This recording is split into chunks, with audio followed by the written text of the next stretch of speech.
જયેશભાઈ રાજડીએ કીધું જે સહકારી ક્ષેત્રના આક્ષેપો કરી રહ્યા છે ગોપાલ ઇટાલિયા એ એમ કે ભાન ભૂલે છે, આ કૌભાંડ તો જૂનું છે. એટલે કૌભાંડ છે એ તો પાછું એ સ્વીકારે, જૂનું નવું જવા દો. આ ગજબ ન કહેવાય. સત્તાવાર સ્વીકારે, છતાં બધા તાળીઓ પાડે. આ જુઓ, જનતાની પણ મજા જુઓ એ કે આ જૂનું છે. જૂનું એટલે કઈ પાકિસ્તાન વાળા થોડા કરી ગયા.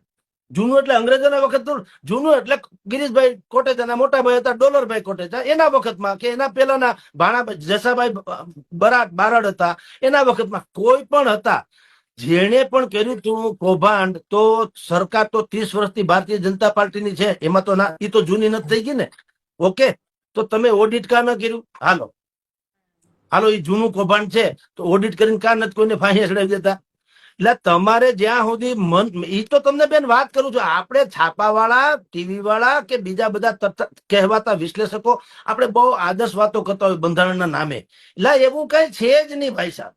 તમે છેડા વગરના છો, એ તમારો અપરાધ છે. તમારા છેડા ઉપર સુધી અડતા હોય તો તમે જે કરો તે બધું માન્ય છે. હવે જયેશભાઈ સ્વયં કે છે આ કૌભાંડ જૂનું છે અને એ કૌભાંડ ને સારું કરવા કિરીટભાઈ આવ્યા હતા, પણ જૂનું છે તે માલ ખાઈ જાય ક્યાં ગયા? એને કઈ નહીં. આપણે બેંકમાં, હું આગળ કહું બેંકમાં લોન લીધી, હું એમ કહું આ તો લોન 10 વર્ષ પહેલા લીધી, તો મને માફ કરી દે.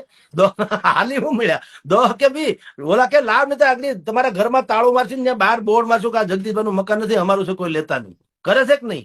તો ભલા મને આ કેવું કહેવાય? એટલે